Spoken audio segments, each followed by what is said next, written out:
something you can't fix. If you can't fix what's broken, you'll go insane. It's Jay and Adam.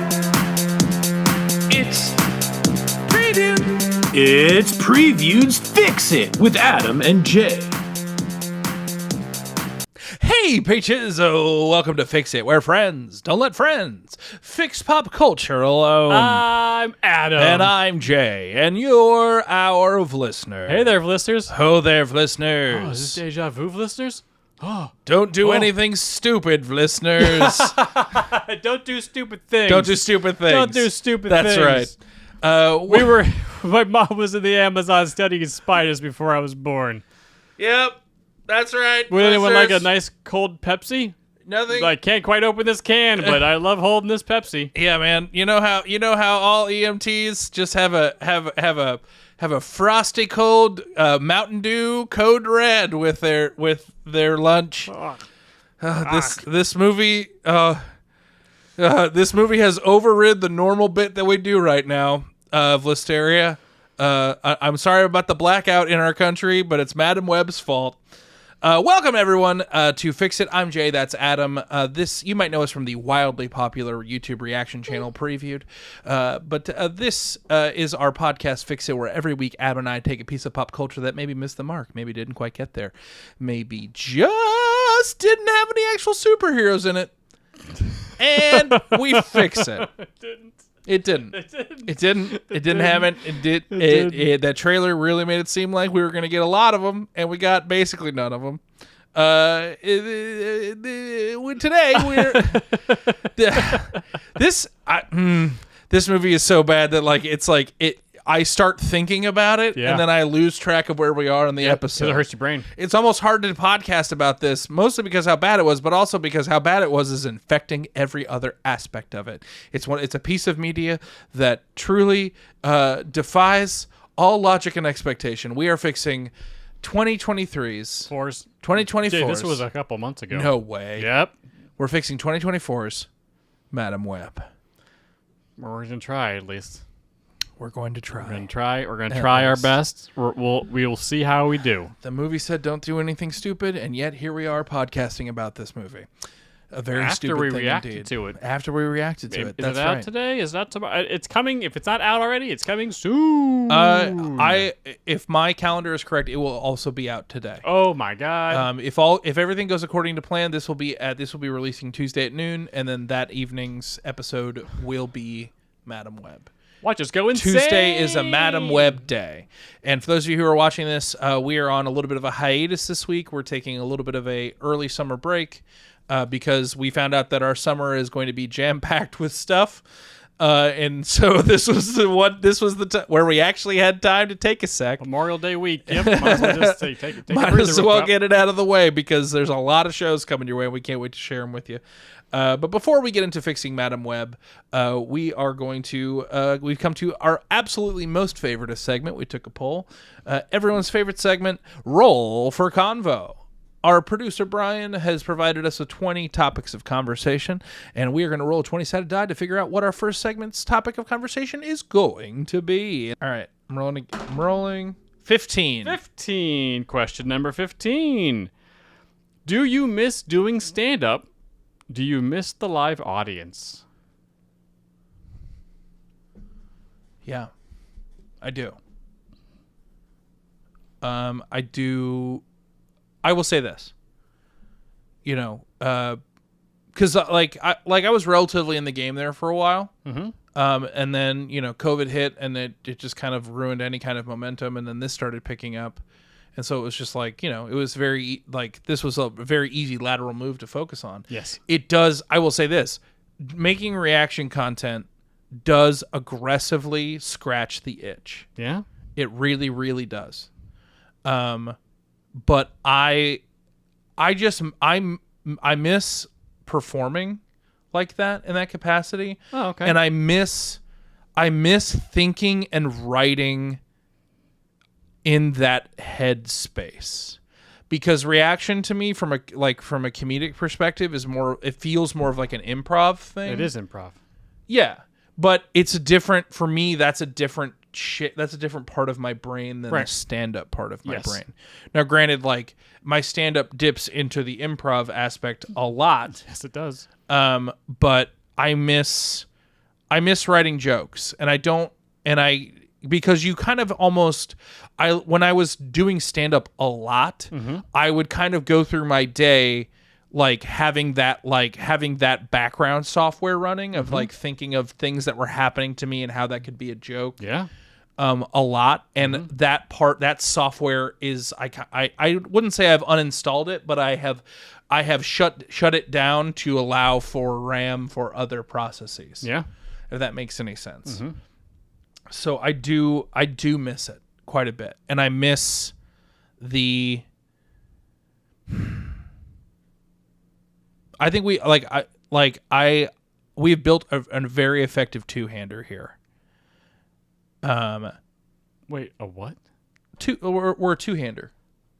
I've never heard that term before. Oh, we're a duo. Yeah. We're a comedy duo at this point, yeah. I feel like we have molded our voices together to some degree. Yeah.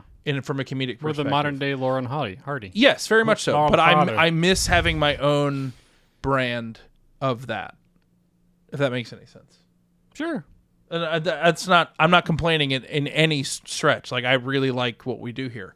But there is that, like, But you want to do a solo act. from time to time. Yeah. Does that make any sense? Oh, sure. Did that hurt your feelings? Did that upset you? Not at all. Oh, okay. Do you miss it? No. Not at all. No. Not at all. Nope.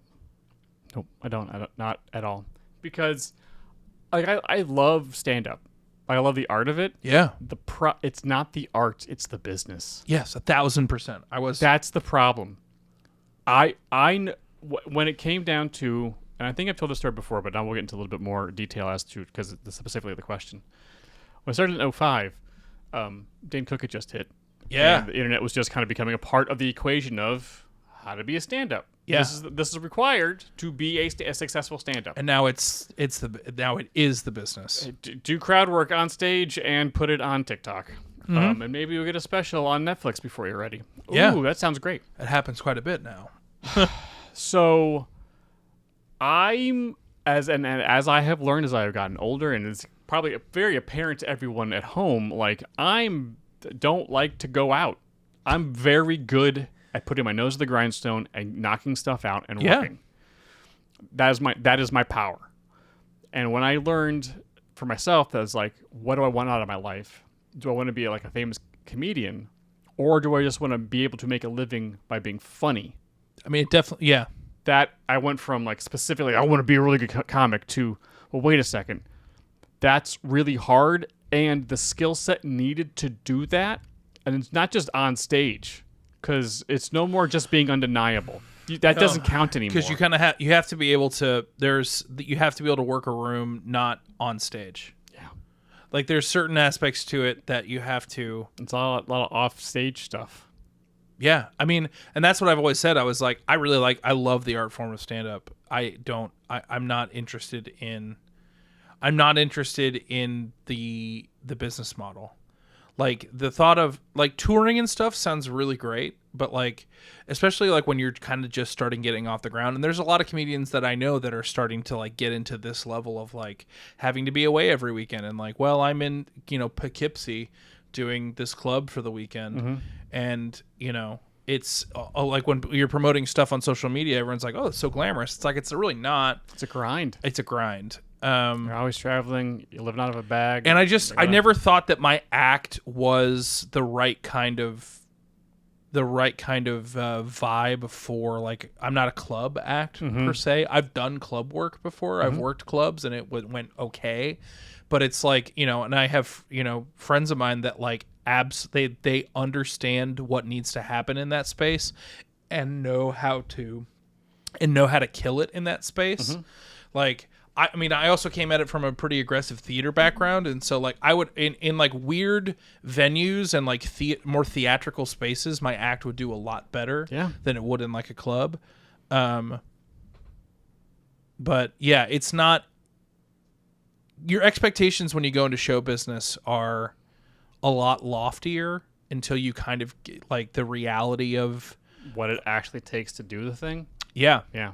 It's funny. We just last night we went and saw Gatsby on Broadway to see my buddy Jeremy, who is the star of it, and God damn, he killed. He's very, very good. The show itself we could talk about, but him specifically, it was just really fun watching someone I know. Like, I was like, he's the draw here. He's the star of this show. He's a large amount of the marketing of this show, and he brings the pain. Like, it's fun watching someone, like, arrive at being bigger than life. And granted, he's been in a lot of other Broadway shows. This isn't, but for me, it was, I don't know, it was just really fun. And I was talking to my mom afterwards, and she was just like, because like Broadway, I got really like, I don't like talking about this because it feels silly, but like I got really close to it a good amount of times. You did. There was like some really there were some really close calls there, and it just didn't work out. And it got to a point where, and I've booked commercials. I worked enough to join Equity. I worked enough to join SAG. Like, I've worked. But it got to a point where I was like, honestly, the dream's kind of changed in that I've kind of achieved the dream to some degree in that I am paid to be a creative person. Like we make, we're not like, don't get it twisted. Like we do all right here at Previewed. We're not the runaway smash that, see a lot of YouTubers that are like, the running joke around here is that we're blue collar content creators. We can pay the bills. And we're filming in my apartment. Yeah, we're keeping the lights on. So yes, we're able to keep keeping the lights on. Yes. But also what a blessing. You know what I mean? There's a lot of things that we could be like, we set goals. We wish we had more, Remember when we said we're going to hit 200,000 subscribers? You gotta swing at the end of the year. You gotta swing for the fences, dude. Yeah, I know. You swing for the Remember fences, that? all right? Shut up, Lashy. Boy. You have to set goals, but also, it's one thing I have to keep reminding myself that it's like, do you know how many people that are like grinding in this space that are trying to be full time at this? Yeah, and aren't like it's you have to set your expectations in the right place. So it's like, I can bitch and moan about the fact that like, friends of mine from college are, Broadway stars and yada, yada, yada, or like, quote unquote famous. But at the same time, it's like, I also have a lot of friends from college who work a 9 to 5, and aren't paid to be creative in one way or the other. So, you really have to count your blessings where they land. Yeah. And we are very lucky to get to do what we do. And honestly, like, it's been really hard having the kid around, and that transition has been, very difficult. I think we finally have figured it out to some degree. But like, as part of me is like, oh, like I wish we were, bigger and blah, blah, blah. At this phase of life, like, just having the ability and the freedom to like zig and zag be a dad. Yeah.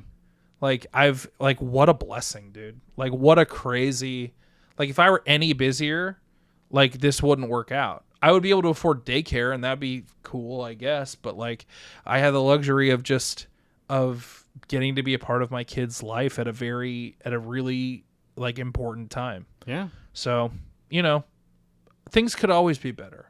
But they can also always be worse. They can always be worse. But yeah, but that being said, I miss stand up and I don't know how to get back on stage in any meaningful way. Because like I don't know anybody like, I know Jerron. Yeah, he's crushing it. And he's crushing it. Gosh, he's so cool. He's the coolest person. And very funny. Yeah, and he's really funny. He's crushing it. But like other than that, like I don't really know anyone that's really like aggressively working. That's the thing is that like the majority of people I know either are too big for me to bother about it because they're they're not even working in the city anymore. They're touring, or or they're not in the game anymore.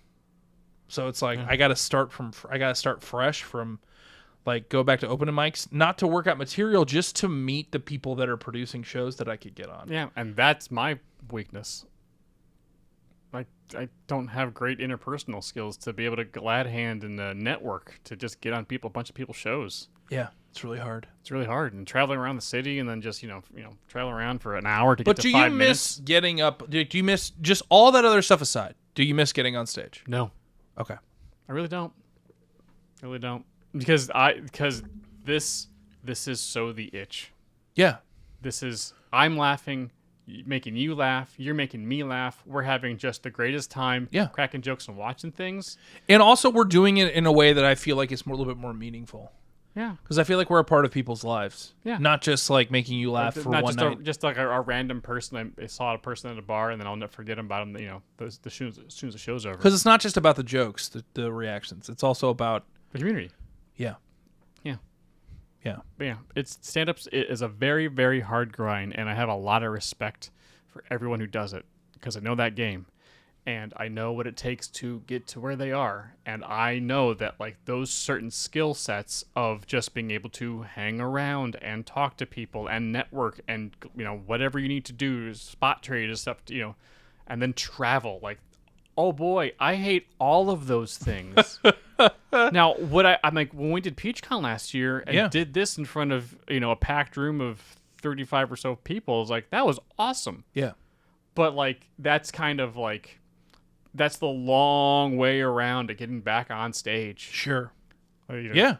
And that part is fine. I don't, it's the, you're getting in front of a group of people who don't care about you. And it's like, who's this guy?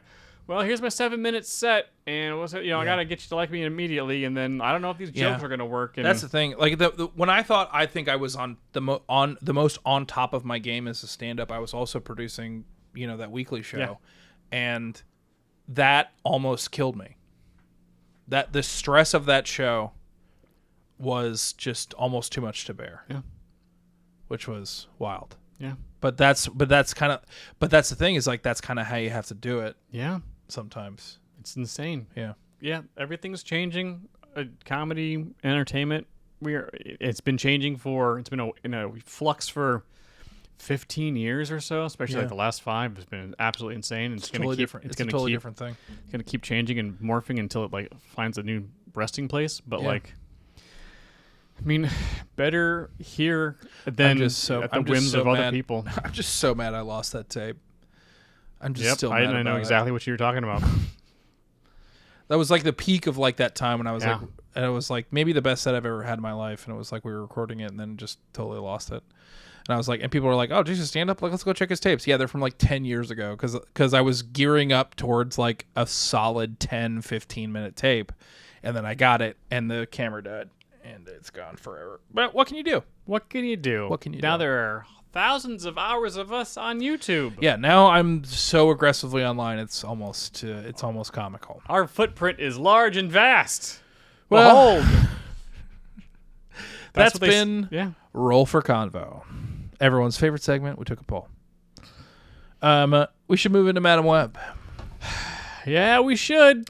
But before we move into Madam Web, we should probably kick it to our lovely producer, Brian, to tell us all about this wonderful train wreck of a film.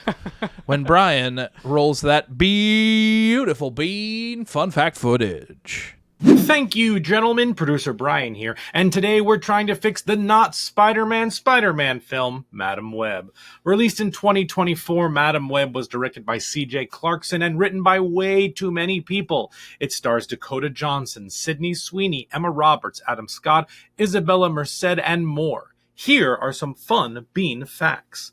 This movie had a budget of around $100 million and made $100.3 million at the box office. For some reason, they thought it would be a good idea to hire the people who wrote Morbius. Apparently, when the actors signed on to this film, it was a very different script that evolved or devolved into what is seen today. Originally, it was supposed to take place in the 90s to be in the continuity of Garfield's Spider-Man, but the studio decided to reset it for Holland's Spider-Man in 2003. This and other narrative reasons called for a ton of reshoots. It's been doing very well on Netflix because people can't look away from a recent garbage fire at home. And if you care, this has an 11% on Rotten Tomatoes and a 1.5 out of 5 on Letterboxd. Anyway, back to you, gentlemen, and please enjoy writing your fics. Good job, Brian. Thank you, Brian. Hot damn, that was a lot of... Hot diggity Yeah, darn. there was a lot of spicy bean facts Hot there. diggity darn. There's a lot to this movie. For those of you who maybe have not seen Madam Web, And I wouldn't blame you. maybe you want to watch our reaction today, just coming out this afternoon about what it's all about. We should probably do a little bit of a plop drop for this one, just to let Probably people should, in. yeah. Do you want to do it, or shall I? Well, I'll do it. Okay. It probably is gonna be pretty short. I mean, yeah, I can truncate it. I can keep it nice and tight. Keep it, yeah. Yeah. Hit me. Plop drop. Okay, Cassie Webb. That's her name is actually last name is Webb. Yep. So at least in this movie, her mom. I'm not even gonna do the story beats of oh, here's the reveal of what actually was going. I'm just gonna tell you what the situation was. Sure. Let's just get through it. Yeah. Cassie's mom was pregnant, and they did some tests on the baby, and it discovered that there was going to be some type of genetic abnormality with Sure. the baby. Okay. And it's the baby's just going to be born with, I don't even remember because it doesn't even really come up. The baby's going to be born with some type of issue. Okay. And Cassie's mom was like, I don't, you know what? I'm not going to take modern sciences of just there's nothing really we can do about it. We can keep her comfortable after she's born and stuff, but she's going to just have this issue. She's like, nope, no, it's gonna be. I'm gonna figure something out, and I'm gonna find another way. Oh boy! And so she finds another way of the venom of a spider that's only found in the Amazon. Yeah. And so she goes to try to find the spider, and a race of, or not a group of people that protect it or whatever. It was La Naranja or something like that. I think that's La araña. oranges. I think I'm still saying it wrong. Araña. She hires a bodyguard, who eventually turns out to be our villain, and he's really upset because his family was poor. That's it. That That's is- literally all they say. I just paused there to be no, don't just degrade the character like that. There truly is nothing else to his character. Yeah. No one was there to help my family. We were poor. I am taking the spider that you found. I'm killing everybody else. I'm going to take the spider and somehow make money with it. Get rich. We don't know why. The movie never shows us.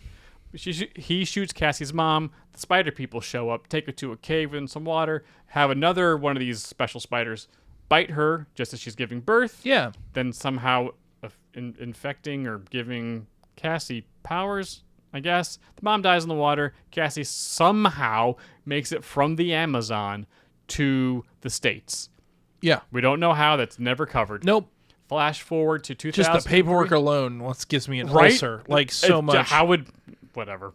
Flash forward to 2003. Cassie's a paramedic, and she's working with Ben Parker. Yeah. Eventually, Uncle Ben. Yeah. And she helps people, and they have a paramedic group, friends and stuff like that. And then she gets in the car to help somebody who's dangling off the bridge. And then all of a sudden, the door is closed, and she falls into the Hudson. And Sure. she drowns, but Ben pulls her out. But while she was dead, she has visions of the web. Mm-hmm. And then the next hour and a half of the movie is basically her coming to understand that she can see premonitions, I guess. And the bad guy can also see premonitions and has seen the future of 3 girls in spider outfits with spider powers murdering him for some reason. For some reason, that reason, never known. Never shown. understood. We don't understand. And so he's trying to kill these 3 girls before they get their spider powers. She's trying to find him and kill him. And Cassie's trying to understand what's going on, then finds out or just sees this guy killing these girls, and eventually is like, oh, maybe I should save them. Yeah. Does in a very Totally roundabout way. very roundabout way. No one's ever becomes a superhero in this movie. No. No one gets their powers in She this movie. uses the web to save the 3 of them at the tail end. Yeah. And that she can be in 3 places at once, whatever that, or she can use the web to be in different places. Never one of her powers. Whatever but that yeah. means. And then she kills the guy with the Pepsi sign. Yeah, man. And then she falls in the water and then becomes paralyzed by that somehow. And blinded. And blinded by a stray firework. Yeah. And then so she takes in the girls because all of their situations have been I'm kind of I'm kind of a runaway. I'm kind of a runaway. So she's taking care of all of them. And then eventually they'll get spider powers. Yep. And Peter Parker was born. Peter Parker was born. Although the name Spider-Man was never said. Nope. Peter was never said. Nope. Nope. Yeah, nope. So yeah, it's basically Man of Web. It's really, guys, it's terrible. It Guys, may it's be one of the terrible. worst like superhero movies I think I've ever seen. In that, and not in that it's poorly made. It's that the screen, like, it literally brings nothing to the table, and It doesn't do anything. it doesn't give you really any. There's no fun, and it's At least Morbius was a little fun. Morbius had some fun moments. Matt Smith was having fun. Yeah, I think I'm more like this compared to Morbius. I'm like, I'll watch more. Like, Morbius actually like had something there. Yeah. You know, if anything, Morbius was frustrating and bad because of that didn't live up to it. There were some fun moments that reminded you that maybe this had potential. Sure, yeah. This movie almost wasn't as fun to watch as a bad movie because at no point does it ever entice you. No. Like, there's never a moment where I'm like, oh, I can't wait to see how they bungle their way through the rest of this. I'm like, if this is the main driving force of this movie, I'm good with just turning this off. And like, I don't think we've ever really come to a movie on Fix It that where it is the truest form of the fix of this movie is that this movie just simply doesn't need to exist. Like literally and truly, like, it's like they doubled down on the Morpheus model. They're like, let's find an even less interesting character in the Spider-Man universe and make a movie about that. Yeah, that's what I really want to know is why in God's name was this decision made? Who thought that a Madam Web movie Because was a good idea? sometimes you can see the ball roll, like you can see where like the idea started in a good place, and the ball just got rolling down the hill, and by the time the wheels fell off of it, it was already too late. But this was doomed from jump, in a way that From conception.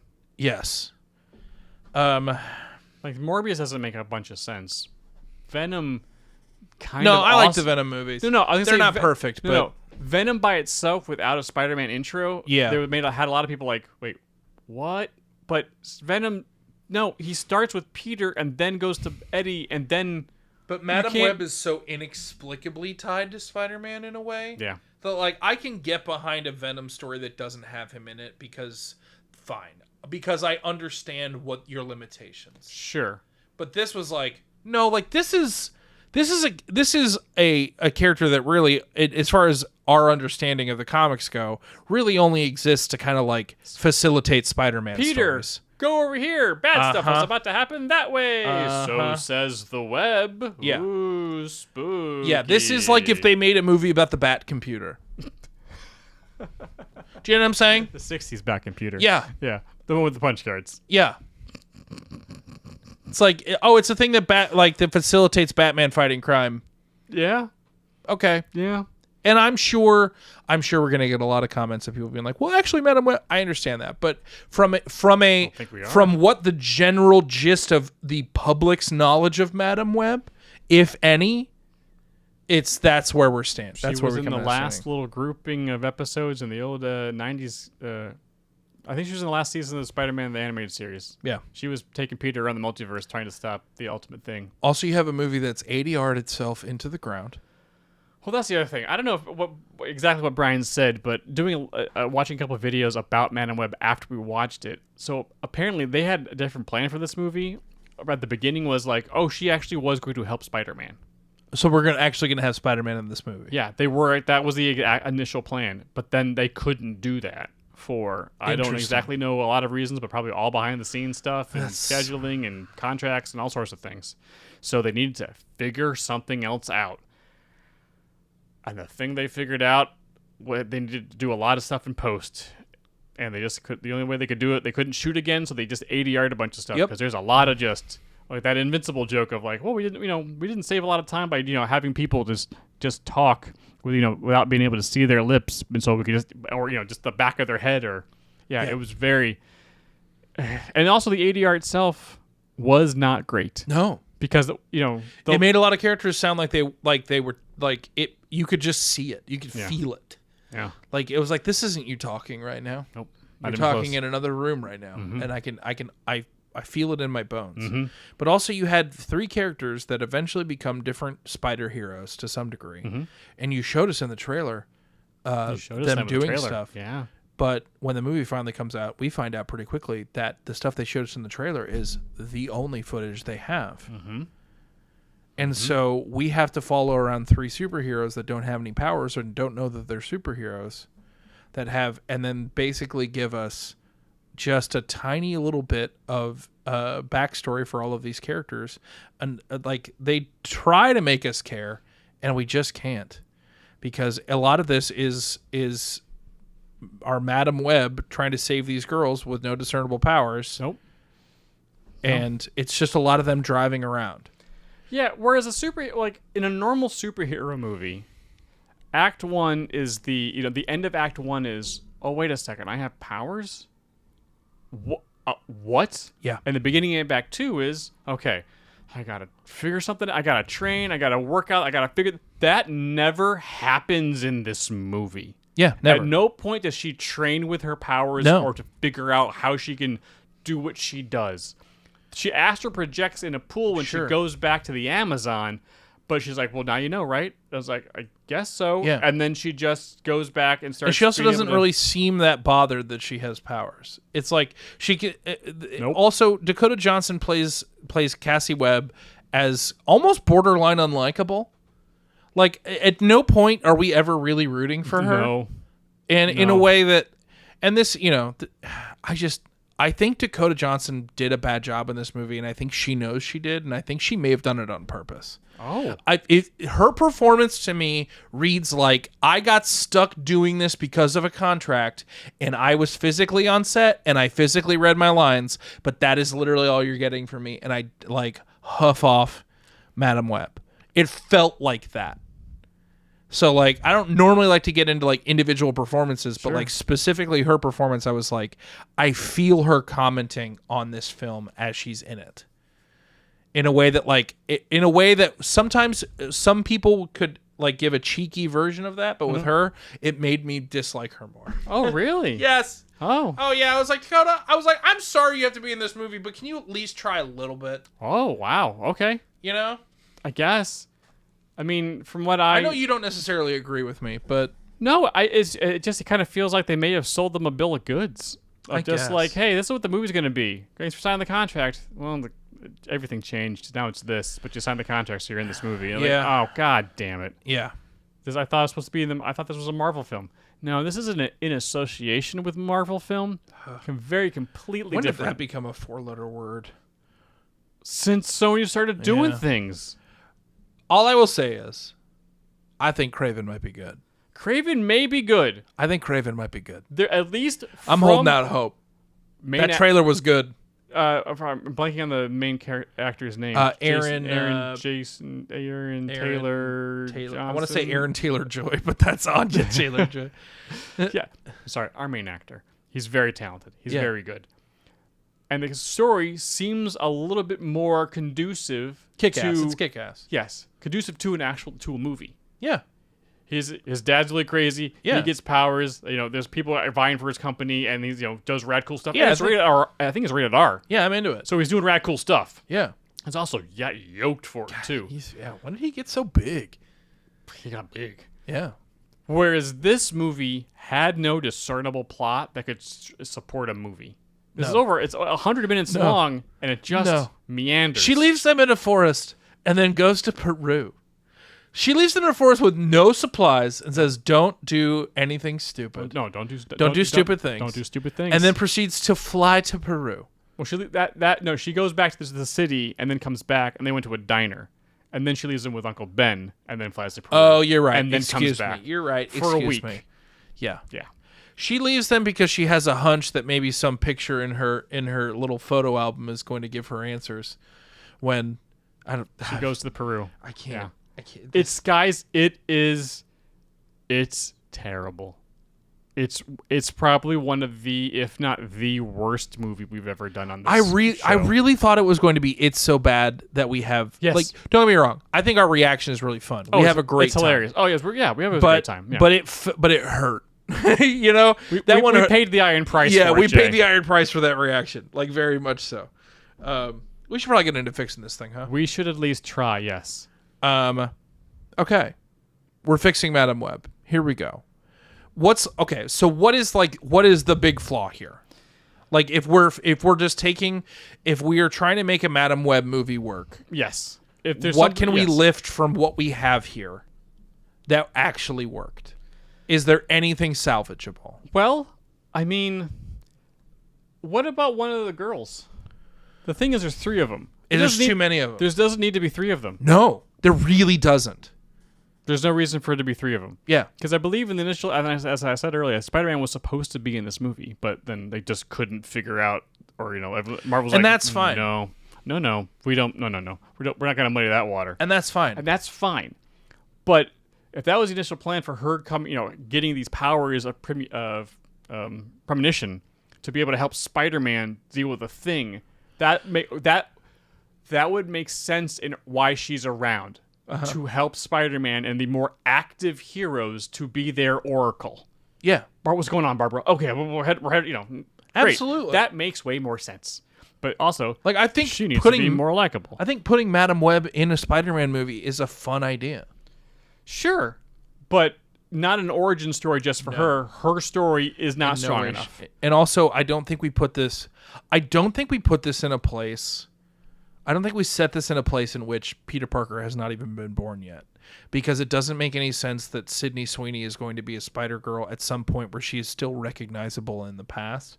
Like, looking basically exactly the same. Yeah. Like, I was like, we have at least 15 years before we have Spider-Man. At least. How is she already another Spider person that doesn't fit the timeline, like, at all? No. Yeah, because I think she was Julia, which I think in the Ultimate Universe is Peter's sister. Right? Oh. Or Peter's clone? Which hero is she supposed to be again? Spider-Girl? I think she was Spider-Girl. Right? You want me to look it up? Actually, yeah. It is. It is important to me because I think she's the one we pick. Because, like, look, Sydney Sweeney's having a moment right now. Whether or not, whatever you think about her as a performer.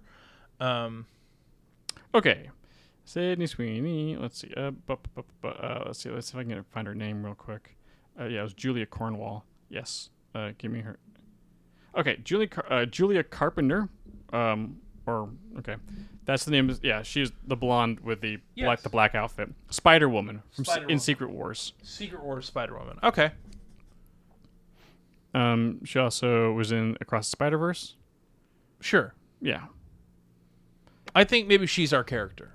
Oh, yeah. Yeah.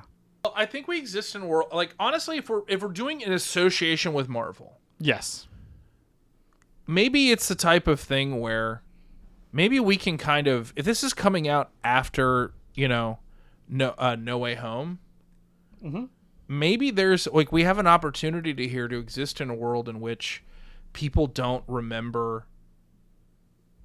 Like, we can be in a New York City that, like, people have forgotten about Spider-Man. Do you know what I'm saying? Like, people don't know Peter. They don't, like, this can be, like, right at that swap. Okay. And so, like, maybe it's the kind of thing where we're in a New York City without Spider-Man at this point. Sure. Like, and it's the kind of thing where we have, I think we can even keep a very similar storyline to, and maybe that's the interesting thing about our Madam Web character, is that she realizes she's the one that still knows who Peter is. Interesting. Okay. Or maybe there's something like when she's awakening her powers, like she feels drawn to this kid for some reason, and then inevitably figures out like who he actually is and what actually happened. Okay. Maybe there's something there. Do you know what I mean? Mm-hmm. If I'm looking, because here's the thing. Hit me. Do we want to make this movie a Madam Web movie? Or do we want to make her kind of like, is this Madam Web or is this Spider-Woman? I have to and be honest starring with you, Madam I think Web. Just rules as written for the show, I think it has to be a Madam Web movie. Okay. So then I don't want to like that being finding a more interesting character feels like a cop out. It does. I just wanted to clear that then. So then I think if we are doing that, then we can use Madam Web to help create Spider-Woman. Oh, okay. So what if we use this movie? Because here's the thing. Let's think like a Sony executive for a second. Hit me. Oh, I'm sorry. Like a smart Sony executive. Okay. I'm not sure those exist, but we'll try. Okay. our deal with Marvel is that they get Peter, Yeah. we get basically everybody else. Yeah. Or at least we have more freedom to do pretty much anything else with any other character in the Yeah. Spider-Verse. So, Miles' movies are doing fantastic with the Across the Spider-Verse and stuff like that. Sure. But there are whole sections of the Spider-Verse that we can play with. Yeah. Gwen's basically, Gwen's also a family favorite, but she's pretty much in the Spider-Verse films as well. Yes. But there's still a bunch of other female Spider characters out there Yeah. that we haven't done anything, or it hasn't gotten any shine yet. Yeah. What if we used Madam Web to start a mini Spider-Verse of our own? Yeah. Collecting some, these badass female characters. Yeah. So, we start with, this is Madam Web's movie, but the first person she comes in contact to, in the web, is Julia. Okay.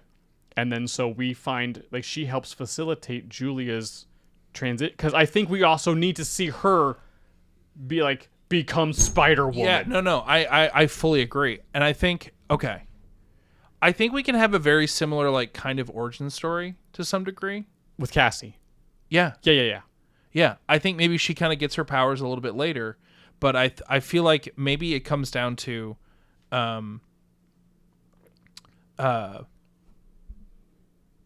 there's got to be some kind of manifestation of what's going on.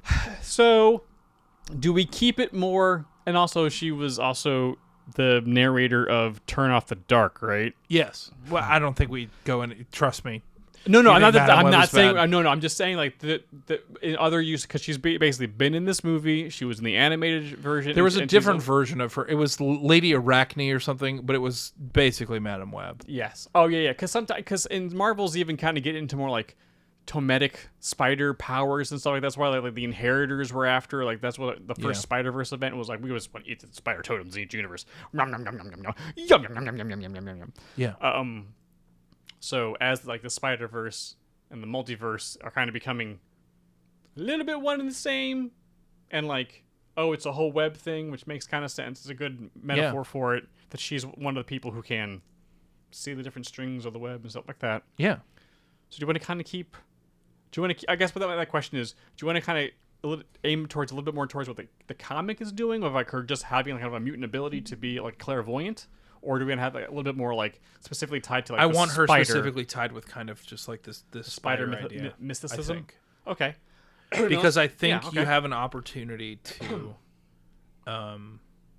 we have to see Carpenter get her powers in this movie. Oh, absolutely. And I think we kind of see we start with Cassie and we kind of get her origin story a little bit, and we see her die and kind of activate a good amount of her powers. Mm-hmm. And then I think we start to see the manifestation of what she's able to do. Maybe she takes some time off of work in this first act and kind of is trying to force herself to see the future, maybe seeing mediums of her own, doing all the things normal people would do. And eventually and she doesn't really ever seem to get a handle on it per se, but what inevitably comes down to she keeps running into Julia Carpenter. Keeps running into her in a way that she doesn't understand. And eventually when she keeps running into her, at some point we finally see this kind of bad Spider-Man character appear. And what inevitably I feel like they get saved in that moment. Julia and Cassie get saved in that moment by Spider-Man. We get our good Spider-Man showing up to save the day. And we see Peter Parker make eyes with Cassie, and is like, "What? Why are you here? You look different. What's happening right now?" Because this is all from No Way Home? No, I feel like I feel like we're existing in a world in which Madam Web kind of can transcend time a little bit. Okay. With, you know how she can be different places at different times, Yes. and like can kind of astral project. I feel like our Peter Parker has met her, or instead of Peter saying that, maybe it's a Julia has a freak out because she's like, why do you keep following me, and why do I dream about you sometimes? Because you look a lot different in my dreams. What are you doing here? Like, Okay. what's going on? And so Spider-Man inevitably saves them, but she kind of figures out what might be going on with this guy, and then the two of them go to Peru. Oh, okay. You're not following me here. I think I lost something when I was doing the research. Okay. Well, close your computer and listen. I'm listening up. Well, what would you have me change here? I guess is my question. Or are you just not following me? I think I think I'm not following you a little bit in that her origin's the same with her mom and the thing and the biting and the stuff. I think so. Yeah. Okay. She dies in the car, sees the web, actively starts trying to figure out what's going on, and just starts following Julia. Not following her, or just bumping into her, inadvertently seeing her. But then Julia finally freaks out and is like, "Hey, I don't know why you keep showing up. You keep saying this is an accident, but I've also been seeing you in my dreams, and you look a lot different there. So what's going on?" And then they finally, and then they get attacked. She gets attacked by Future Scene dude. Okay. And then it could come down to where they escape, or something along the lines of our Tom Holland Spider-Man comes in and saves the day and then bails. Or what if we change it up a little bit? Okay. What if it's a different Spider-Man, right? It's just a normal Peter Parker. Okay. But maybe we don't see his face, but maybe it's the same voice actor of one of the animated cartoons. Oh, okay. Sure. Or the video game. Yeah. It's not PS5 Spidey. But it is just oh, wait a second, is that one of the voice actors? Oh, that's cute, because we, it's one of the Spider-Man voices. Oh, that's cool. Yeah. Because, we're kind of leaning into the Spider-Verse stuff of, we're trying to, grow this economy, as it were. Yeah. And, so if they this would be Act 2-ish? Middle of Act 2, where Spidey comes in? I think this is, the only time Spider-Man's in the film. I agree. Yeah, it's just a quick save, and then which allows Julia and Cassie to talk. Yeah, and they inevitably kind of create a little bit of a bond, and she's just and Julia's I don't really have anywhere to go, and she's like, I think I might have a lead on what's going on here, but I think we need to follow my mother's research and figure out what that is, and so they go to Peru together. Okay, and I feel like there is a I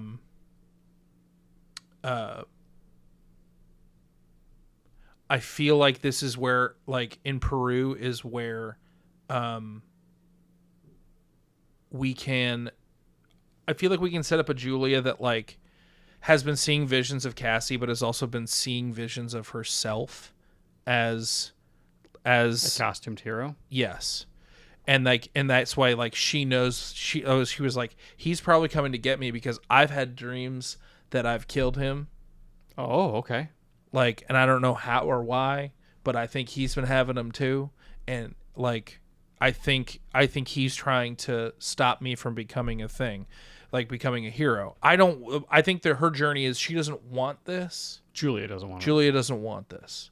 She's I've been trying to lay low. I've been trying to I just want to go to college. I just want to be a normal kid. I don't really want to deal with this. Mm-hmm. Kind of thing. And I think she reluctantly goes with her to Peru, and we find out Cassie is expanding her powers, and eventually it comes to light that this is Julia's destiny, and Cassie was the one. Cassie is kind of embraces the concept of being kind of the wellspring of a lot of these powers. And it's you were supposed to get her. She's the guardian of the web. You're the guardian of the web. Cassie's the guardian of the web.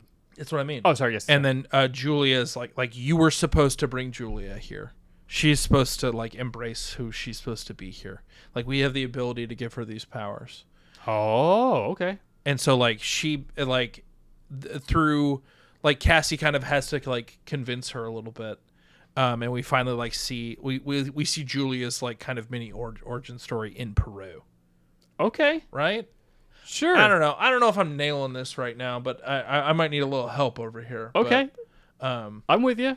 I think so. The bad guy is not in Peru with the mom. no. That part's she just dies in childbirth, Oh, right? sure. Because is the mom out of the picture? Oh, the mom has been killed. Yes. So then the mom dies in childbirth. Yeah. Complicated childbirth.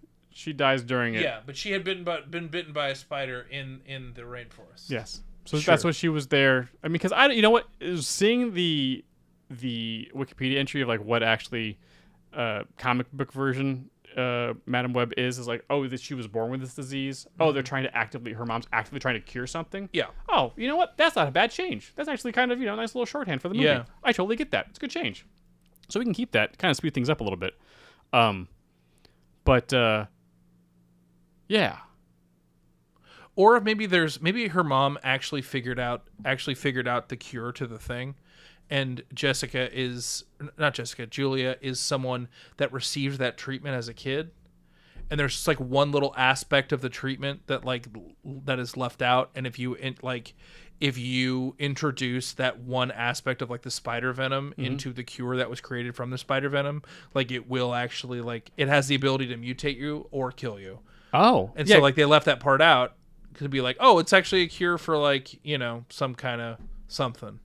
But it's but if you add this one little extra aspect of this spider's venom back into it, it had the ability, in most cases it would kill you, but in small cases it would change the makeup of your DNA. Something to that effect. Maybe she was working at Oscorp and this was the earliest form of these.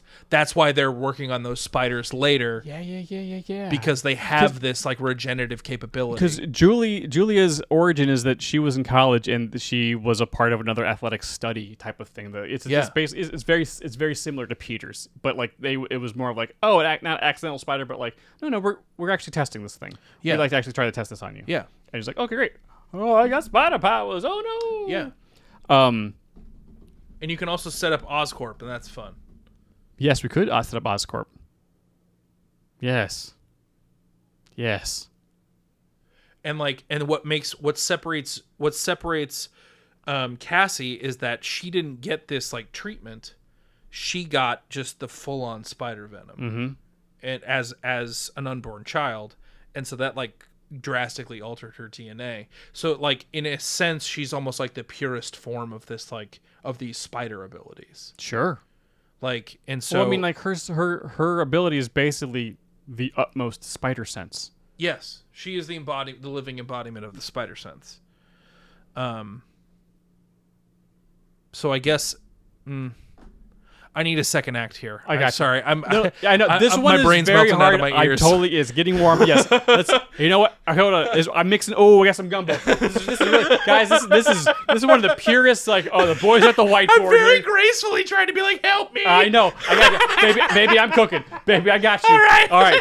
Here we go. I think we let's start this. Let's start the movie the same way, but not with the bodyguard, right? Yeah. Cassie, she's just her is mom. there. Her mom dies in childbirth. Strange spider people show up to help. But her death informs people that these spiders are actually because Cassie survives. Because Cassie, sure. People are well, clearly there's something here, so we need to invest into researching these spiders. Yeah, let's more. just freaking have Oscorp take some of these spiders Yes. for later. For much later. Yes. So we flash forward. Cassie's doing her life. Blah blah blah blah. She starts her ability starts. She dies. Right in the middle of her first save. She dies. Yes. We don't have to set up, oh, she's a paramedic. First save, she dies. And hell, if we want to, sure, her partner can be Uncle Ben. Sure. It's fine. Adam Scott, Whatever. He's fantastic, so it's fine. She sees the web. Oh my God, what's happening? Blah, blah, blah, blah. And but we cycle through the hero origin quickly. Yes. What's going on? And the deja vu things have in the movie that's what happened? Ooh, aren't you intrigued? Don't you want to watch more about what No, I just had deja vu. What's happening? Wait a second. Yeah. It happened again. What? Did I just see the future? actively trying to figure out what's going on. Yeah, it keeps happening to her, and she's just like, "What's going on? What's happening? I was just giving this guy CPR. Don't go to the thing. Yeah. You're gonna no. Man, It just They happens. belabor that point so hard. It wastes 20 minutes of the movie. Yeah. She starts to she goes to the medium. She's reading stuff about precognition, all sorts. She tries to figure stuff out. She figures some stuff out, and she sees Julia. She keeps bumping into Julia. Yes. So she's following Julia like something. Wait a second. This is all crazy and weird, but like I keep seeing this one girl. Yeah. She somehow must be important, and she's trying to tap into this web thing. She's not quite getting it quite yet, but like something's So it's there. like maybe she actively, rather than starts bumping in, like actively starts following her just to be like, hey, I don't know what's going on, but like I think you're important. Yes. And Julia works at Oscorp. Yes. Let's just Yes, Julia works at Oscorp. Okay. Julia works at Oscorp, kind of like what and she's pursuing, and maybe she is working on her mother's yes. She's part of the yes. She's like facilitating the spider. She's age her up. She's in college. Yeah. And also, you know what? Spider-Man can be in the movie in that everyone can talk about him. Yeah, he and is around. And maybe they are under like a little bit more strict security protocol with these spiders because they think that he got his powers from one of their rogue spiders. Mm-hmm. Yeah, so like they're aware of him. They are aware of him. Yeah. I don't know if there's still contingencies in the script, like we can't say Spider-Man, but like that stupid spider blah. Yeah, we lost one of our assets. We can allude to the Spider-Man being in the universe 1,000%. But let's say then that there is. I mean, if we want to have this Ezekiel guy in here being like a little bit, also of a, who at least he just knows that Spider-Woman eventually kills him. Yes. Okay. That I think can be fine, maybe but we need to see. Maybe him he is be like bad. someone that wants to invest. He is an exotic investment like an owner of like an investment firm that focuses on biomedical things, and very similarly, he shows up to like invest in Oscorp and what they're doing with these spiders, and upon seeing her, he has a similar reaction to Cassie. He just is like, why do I keep running into you? Because the problem that this movie has is that because Cassie's the main character and her only really ability is to see the future, the only way to have an antagonistic force in the film needs to have a very similar power. Yeah. And that's awkward. That makes the whole script awkward. I feel like the dream of for this movie in general, the dream of Julia killing this guy maybe needs to be a dream that all three of them have. Yeah. And I feel like it's just like one like kind of pretty drastic vision that all three of them have. And so they all kind of are on board and know why he is trying to get rid of her. When she dies, one of the things she can see as she's touching the web, and maybe she doesn't like see things floating by here like cryptically, like, ooh, that S is going to be important later. Yeah. No, you see a goddamn vision Yeah. of a spider person killing an evil spider person. Yeah. And it's a freaking cool fight, and you don't even know what the heck would just happened. Yeah. But they all see because she touched the web and all three of them activated. Yeah. Because maybe we can also have Ezekiel. We can see why he is a bad guy. Yes. That's what it is. That's what it is. Hit me. Oh, I'm excited. What's up? He doesn't need to have the precognition power because Cassie gave it to him. When she touches the web and sees that they're all connected, he can be actively working towards this goal. And that's why they all have the vision, because she accidentally gave it to them. Because he's going to be able to eventually get these spider powers in the future. Okay. But he ultimately sees that Julia's going to kill him. So this is before either of them even have powers. Yeah. So It in this speeds movie, up the timeline. in these movies, we can see, and maybe that's kind of like some of the driving action of this like second into third act, is that we see him trying to get into the lab to get powers before her, so Yeah. he can kill her first. Yeah. So we can have in this second act, we can have a sequence of Cassie showing up to the lab trying to save Julia from, or like trying to stop him from doing what he's going to do, and that like he's going to steal a couple of spiders and then blow up the lab. So like it gets to a sequence where they have to break out of their own lab that's been booby trapped, that's going to kill them. And so maybe Cassie can use her like astral projecting powers to like be in different places to like figure out how to unlock this lab or something like that. Some kind of active power use. Sure. We could even have a scene in the second act of, so middle of Act 1, Cassie dies, has the vision, touches the web, sees this, the two arachnids that are closest to her in this web, and is able to follow the thread further on to see where they actually they're getting in conflict and Julia's going to kill Ezekiel. Whoa, what the heck? That's insane. But everyone sees it. And then they can have a scene in Act 2 of all three of them meeting and being like, what happened? Because at this point, Ezekiel's not exactly evil. Yeah. He's just attempting to, because Spider-Man we know is a thing, Ezekiel also covets spider powers. Yeah. So he's actively looking for the thing, but wait, what? Who are you people? What happened here? Or, yes, I like that. So there could be is he bad? But he's not bad now. If we wanted to get into a status quo, of kind of them having their powers for a third act fight. Mm-hmm. If we wanted to have the second act, Cassie going to try to save Julia in the lab when Ezekiel is breaking in to steal spiders. That's the sentence I said. He could very well get what he needs, booby trap the lab. The two of them don't make it out. There's an explosion in the lab, and that injures Cassie to blind her and put her in the paralyze her.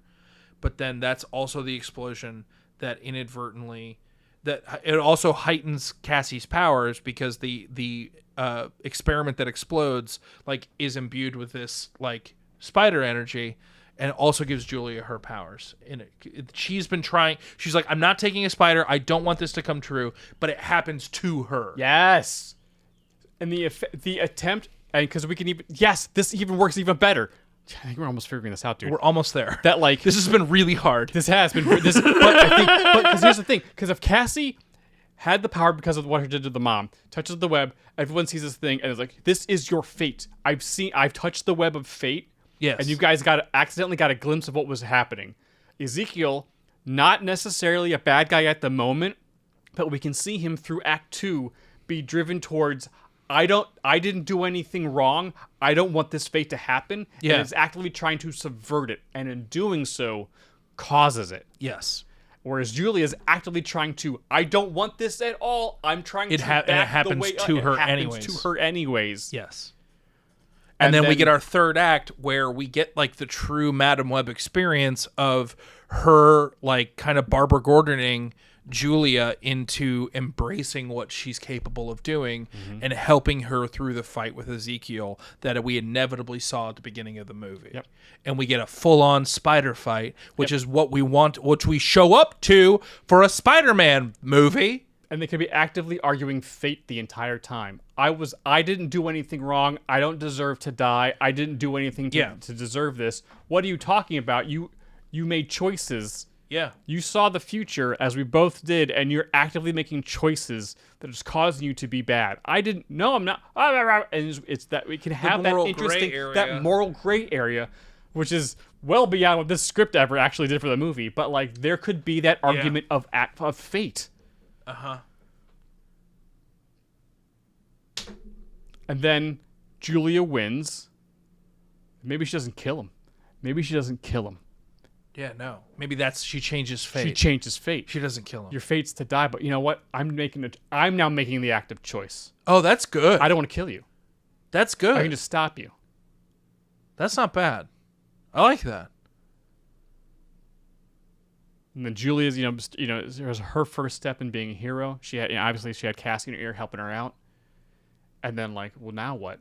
And Cassie's like, well, I can see the whole web. There's a few more of you out there. Interesting. And then we can get to the other girls later. Maybe the other girls can join in the second movie. Yeah, that's not bad. And I know what the post credit sequence can be. Oh, okay. I think it can be. I think you have Julia, like working a new science show. We're still working at Oscorp, and you hear someone from behind approach your station to be like, "Hey, I'm really sorry to bother you. I'm just following up on a story.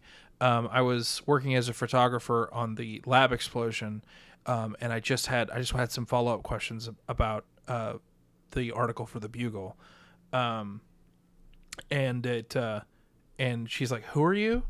And he's like, "Oh, I'm Peter Parker." And she goes, "Who?" Because nobody knows who he is, but he's like very clearly like, "Are you Spider-Person?" Oh, you know what I'm saying? Because we had Spider-Man at that point. I thought you were gonna say Eddie Brock. Oh, that's not bad either. That's pretty good. Or if you wanted to tie in more of this Spider-Verse stuff, there's like some Morbius tie-ins here that could be pretty good too. Mm-hmm. Just like I heard you were in a lab explosion involving spiders. I'm just following up. Yeah, it's pretty good. Not that you need to, because Sony clearly has some type of Sinister Six idea, but too late. They've already messed that up. But like, that was probably that died on the runway. I think. I don't think that even got off the ground. probably not. But Okay. that I was think hard. that made my brain hurt. Doesn't help that it's currently heating up in here. But I honestly think when we started this episode a little over an hour ago, I had no idea how we're gonna fix this. We made it work though. We figured it out. I think we clearly figured out something better than what You happened. have to do with the concept of fate and choice. That's the whole thing. Yeah. You know, and it's like, what are you fated to do? What is your choice? Like, you can play along with that, but also we need actual spider characters in this movie. Yeah. If you can't have Spider-Man, that's fine. Figure it out. What here's the other thing. Just to retroactively put Cassie's mom more in this, like, what if her notes were in here and Cassie's mom had figured it out and she noticed it, had the notes for it already, but Cassie never understood what the heck was going on? She just thought it was a ramblings of a crazy woman. Cause All of her notes are written like out of they're organized in a way that someone that didn't really adhere to the concept of time. Yeah. You know what I'm saying? Something like When she had the web and can pull everything together, it suddenly made sense or something. something like that. But like, whereas like, oh, now I see. Oh, I understand that my mom did love me. This is what happened. So she can come to that on her own in like Act 1 or something like that, Yeah. or maybe in Act 2. But just like, no, so there's no need to go back to Peru. I think, yeah. Her mom just like wrote a bunch of stuff down, and then her realization is like kind of the end of Act 2 kind of thing. So Act 3 can be about Julia. yeah, Yeah. and her helping her coming into her power Of facilitating. facilitating. Yeah. She's the impresario of the spider world. Okay. Well, I think we did it, bud. Yup. Yup. I don't even know if I hope you guys are still here. This is a good episode. I hope you Oh guys my are still God. here. Oh I my think God. we came up. That might have been a little rocky in the middle there. Yeah. Yeah. Oh my God. Whew. Well, that's been Spider-Verse, everybody. That's been Spider Talk. That's been Spider Talk. Oh boy. Thanks for listening, everybody. Yeah, We're going to be taking a little bit of a hiatus from the show next week.